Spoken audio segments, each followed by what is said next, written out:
بسم الله الرحمن الرحیم. ویلکم ټو هوم بایولوژي د کلاس 10th بایولوژي دا او په دې کې یو وړوکی شانت معلومات دي هغه ستاسو سره شیر کول ضروری دي. کله چې زموږ سره ګیمټس جوړیږي او فرټیلایزیشن کیږي نو فرټیلایزیشن چې کله وشي او کله چې د یو ماشوم پیدا شي که هغه انیملی که هغه هیومني نو او یا که پرس که زموږ سره هغه برډز وي او د برډز نه چې دی د برډ چې کوم یاګۍ واچوي او د هغې یاګو نه چې دی کوم بچي چې دی هغه روزي نو که پرس که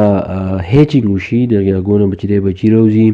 یا انسانان دي یا ځناور دي د دوی چې کوم ماشومان وشي نو دوی باره پکې یو خبره یاد ساتئ چې in most mammals the mother supplies everything that the embryo needs. دلته کې موږ صرف د مملز خبره کوو چې څونه مملز چې زموږ سره دي چې هغه ډایرکټ بچي راوړي نو زیاتر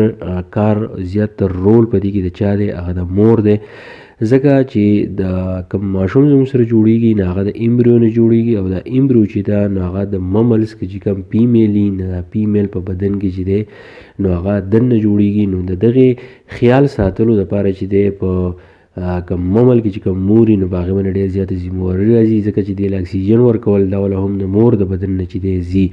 نو موسٹ mammalian mothers also continue to care for their young ones for several years of birth. خو یو دا نه ده چې کله ایمبریو په جسم کې دننه نو په هغې وخت کې ول هم خیال ساتي هغه بالکل نیچرل پروسس دی خو چې کله دا ماشوم پیدا شي نو د هغې نه بعد هم د 5 کالو پورې یا د 6 کالو پورې دا په ممل کې چې کوم مدر ده نو هغه له ډېر زیات خیال چې دی هغه ساتي نو په ریپروډکشن کې به موږ دا ووایو چې په فرټیلایزیشن کې موږ دا ووایو چې په دې کې کومه فیمیل چې ده نو د هغه رول پکې ډېر زیات دی د میل پکې هم دی خو د میل رول چې دی هغه ډېر زیات کم دی نو دا یاد ساتئ دا به تاسو ته MCQs کې راځي چې په مملز کې چې کوم بچي پیدا کېږي نو په هغې کې د مور کوم کردار چې دی هغه زیات دی او که نه چې کوم پلار دی د هغه کردار زیات دی نو دا که زموږ سره انیملز وي او که دا که زموږ سره هیومن وي نو د هغې جواب صحیح دا دی چې په دې کې زیات کردار چې دی نو هغه په ممل کې زموږ سره چې دی د فیمیل دی نو دا یو شارټ شانت معلومات و تاسو سره شیر کول چې دی ضروري